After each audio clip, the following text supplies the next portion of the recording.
Para comprender un poco más el proceso de virtualización, vamos a recordar algunos de los componentes de las computadoras. Las computadoras contienen su propio procesador, memoria RAM, disco duro y sistema operativo. Si en determinado momento nosotros necesitamos trabajar en otro sistema operativo, tenemos varias opciones.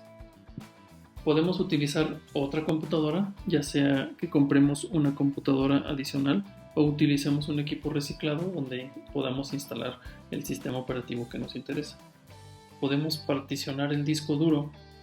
En esta opción pues tendríamos que dividir el disco duro de nuestra computadora, dejar el sistema operativo original en una parte del disco duro y en la otra parte instalaríamos el segundo sistema operativo en nuestra computadora. El inconveniente de esta opción es que tendríamos que estar apagando y encendiendo nuevamente la computadora para seleccionar con qué sistema operativo queremos arrancar. Y finalmente la tercera opción sería la virtualización. Al utilizar este método, nuestra computadora emula otra computadora dentro de su propio sistema. Para poder hacer esto, necesitamos un software intermediario denominado hipervisor. Este software se encarga de administrar los recursos que están compartiendo ambos equipos. ¿Y de qué recursos estamos hablando? Pues precisamente de la proporción de procesador que le vamos a estar asignando a la máquina virtual. ¿Cuánta memoria RAM va a estar utilizando la máquina virtual? El espacio de disco duro que le vamos a reservar. Y el sistema operativo es independiente. Este equipo, por ejemplo, tendría un sistema operativo Linux y estaría consumiendo tanto el procesador, memoria RAM y disco duro de la computadora principal. Con esta configuración podemos decir que ya no contamos con un entorno virtual compuesto por un host, que es la computadora principal, un hipervisor y un huésped. La cantidad de huéspedes puede ser una, puede ser más, depende de la capacidad de nuestro sistema anfitrión. Esta configuración corresponde con un entorno de virtualización tipo 2, que es donde el hipervisor depende directamente del sistema operativo del host. En cambio, un entorno de virtualización tipo 1 es aquel donde el anfitrión es el propio hipervisor. Su sistema operativo funciona como hipervisor. No necesita un intermediario para controlar los recursos que se le están otorgando a cada uno de sus huéspedes. Los entornos de virtualización de tipo 1 son básicamente para grandes empresas, ya que son muy costosos precisamente porque se debe contar con un servidor robusto para que trabaje como host, con suficientes procesadores, una buena cantidad de memoria RAM y un espacio de almacenamiento muy grande también para poder solventar los requerimientos de cada una de las máquinas virtuales que está alojando. También este tipo de entornos de virtualización se utilizan más que nada para virtualizar servidores por la gran cantidad de recursos que necesitan consumir del servidor. Entonces podemos mencionar el ESX de VMware y el Hyper-V de Microsoft. Los entornos de virtualización del tipo 2 son aquellos que dependen directamente del sistema operativo de la máquina host y se utilizan principalmente para estaciones de trabajo o para tareas un poco más básicas. Nosotros vamos a utilizar este tipo de virtualización con VirtualBox de Cisco. Al comenzar, vamos a descargar nuestro hipervisor y entramos a la página www.virtualbox.org. Por aquí en la parte inferior vamos a encontrarnos con un botón que dice descargar VirtualBox. Hacemos clic sobre el botón y nos va a llevar a la página de descargas. En mi caso, El host es un host de Windows, por lo tanto voy a descargar un instalador para Windows. Si fuera un macOS, un Linux, un Solaris, bueno, seleccionamos el que corresponda dependiendo de nuestro sistema host. Bien, esperamos unos segundos a que lo descargue y una vez que tengamos el archivo, simplemente hay que ejecutarlo. Puede ser que nos aparezca un diálogo de autorización para continuar con la instalación de VirtualBox. En mi caso voy a decir que sí, porque estoy seguro del origen de este archivo. Enseguida solo basta con dar clic en el botón siguiente.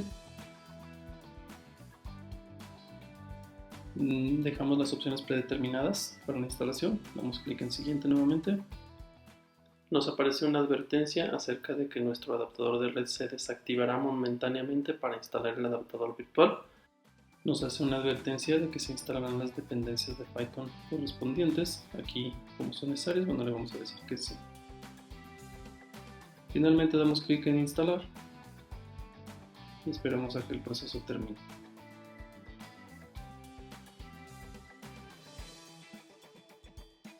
Una vez terminada la instalación, nos aparece el diálogo para terminar y nos muestra aquí la opción para iniciar automáticamente VirtualBox. Una vez que terminamos, lo vamos a dejar marcado y le damos en Finish.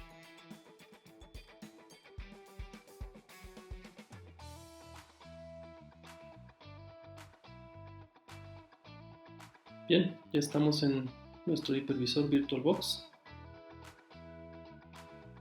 En este momento se encuentra vacía la lista de máquinas virtuales, no tengo hasta el momento ninguna. Antes de continuar, tenemos que descargar una imagen del sistema operativo del invitado para poder instalarlo directamente en nuestra máquina virtual. Como el sistema operativo que voy a instalar es Linux, en mi caso la distribución Ubuntu, voy a entrar a la página oficial, ubuntu.com, y después por aquí hay un enlace de descargas. Si hacemos clic sobre el enlace, vamos a ver que hay varias versiones disponibles. Está la versión para escritorio, el desktop, la versión para servidores, para Internet de las cosas y la versión para la nube. La versión de escritorio incluye una interfaz gráfica de usuario donde se puede utilizar el mouse para mover las ventanas. Incluye aplicaciones de oficina, procesadores de texto, hojas de cálculo, etcétera, navegadores de internet. Se puede configurar la apariencia, tamaño de las letras, el aspecto del puntero del mouse, como se utiliza normalmente en sistemas operativos Windows o Mac OS. La versión servidor no incluye interfaz gráfica de usuario. Prácticamente todo lo que se vaya a hacer dentro del servidor se tiene que hacer por medio de la línea de comandos. La versión para Internet de las Cosas es una versión reducida que se utiliza en tarjetas precisamente para Internet de las Cosas. Son unas tarjetas, son unas microcomputadoras del tamaño de una tarjeta de crédito o incluso más pequeñas que soportan Ubuntu y pueden ejecutar sus aplicaciones. Y la versión para la nube principalmente se utiliza para montarla en servidores virtualizados que están montados en la nube. Puede ser en un servicio de Amazon Web Services o en Microsoft Azure. En este caso voy a descargar la versión servidor. Hago clic en el botón obtener servidor de Ubuntu. Y enseguida voy a hacer clic en el botón descargar servidor de Ubuntu. Vamos a esperar a que termine la descarga para continuar con la instalación.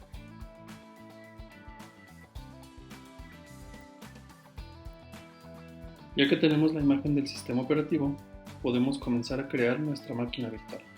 Regresamos a nuestro hipervisor VirtualBox, seleccionamos la opción Nueva y comenzamos a establecer los parámetros de nuestra máquina virtual.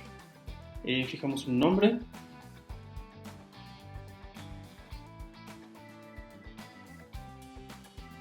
Seleccionamos la carpeta donde se van a almacenar los archivos de configuración de nuestra máquina virtual y enseguida seleccionamos la imagen de nuestro sistema operativo, la que acabamos de descargar. Más abajo nos encontramos con una opción que dice omitir instalación desatendida. En este caso la voy a marcar. Esto nos permite seleccionar las opciones específicas que queremos en nuestro sistema operativo. Damos clic en siguiente. Establecemos la cantidad de memoria RAM que vamos a dejar para nuestra máquina virtual. Lo vamos a dejar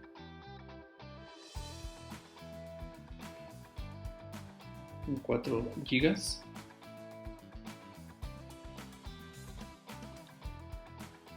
La cantidad de CPUs la voy a dejar en 2.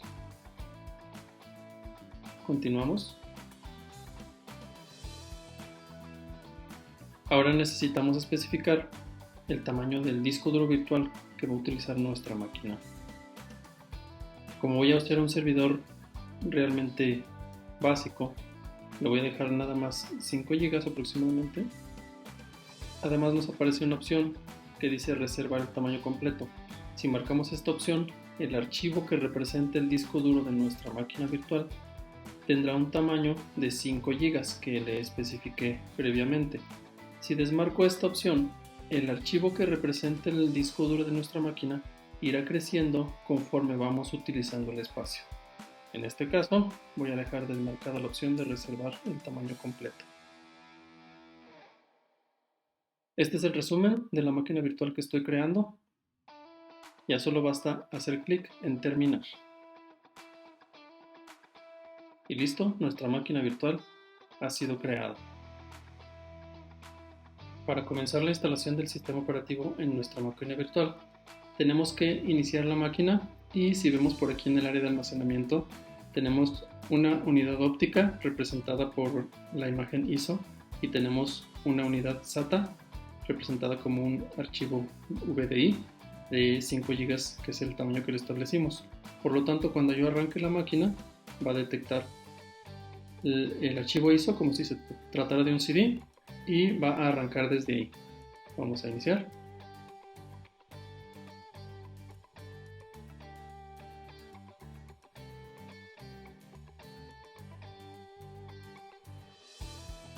Va a aparecer esta ventana que representa el monitor de nuestra máquina virtual. Voy a cerrar aquí los mensajes. Si hacemos clic dentro de esta ventana, nos aparece una advertencia donde nos indica que se van a capturar todos los eventos del ratón y del teclado. Y para que podamos soltar el mouse, tenemos que seleccionar la tecla de control del lado derecho de nuestro teclado. Vamos a continuar con capturar. Y aquí ya está capturando los eventos del teclado. El mouse, por supuesto que no aparece porque es una consola de texto. Vamos a seleccionar la primera opción, que es probar o instalar Ubuntu Server.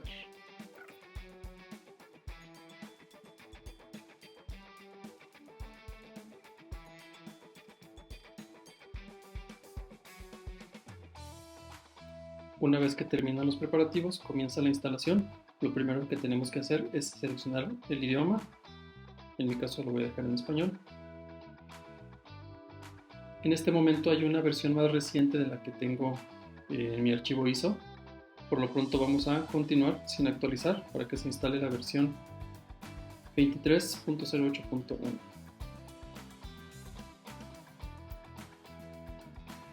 Ahora seleccionamos la configuración del teclado, disposición y variante van a estar en español. Continuamos en Hecho.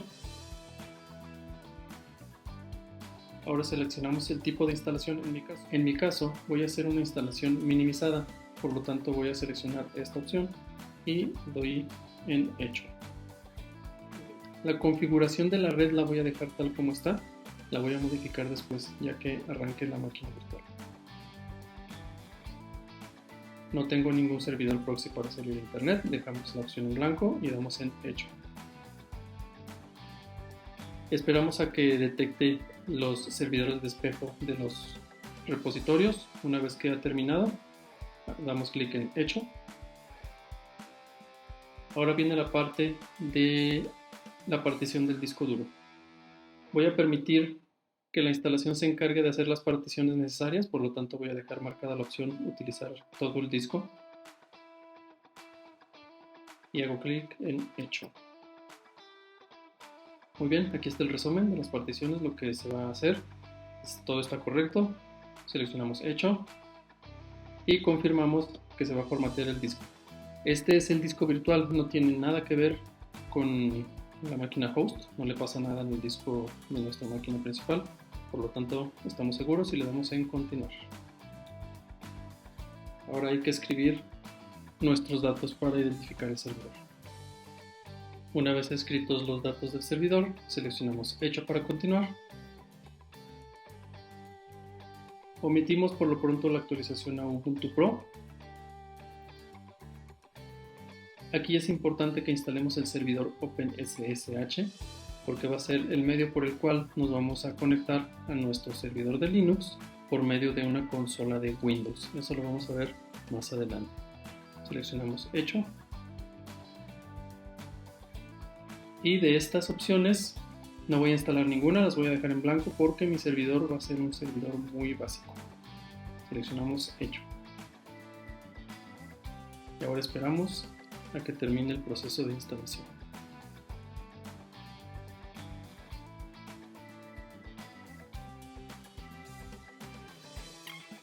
Ya que ha terminado la instalación, en la parte inferior vamos a encontrar la opción que dice Reiniciar ahora. Vamos a seleccionarla y esperar a que reinicie nuestra máquina virtual.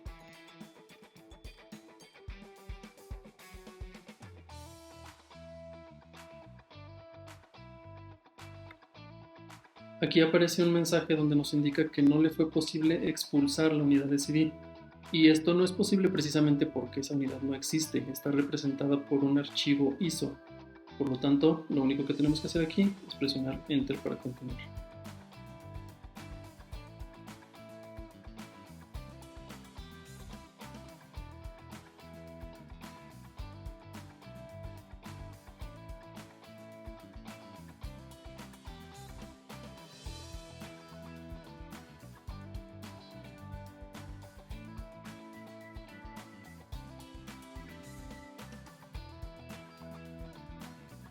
Hasta aquí nuestro servidor ya arrancó, no nos muestra nada más que la ventana de consola. Si damos aquí un Enter, aparece ya el indicador esperando que escribamos el nombre de usuario y contraseña. Estos son los datos que utilizamos al momento de realizar la instalación. Una vez que escribamos los datos correctos, aparecerá el símbolo del sistema de la consola de Linux en espera de que escribamos los comandos necesarios para comenzar a utilizar nuestro servidor.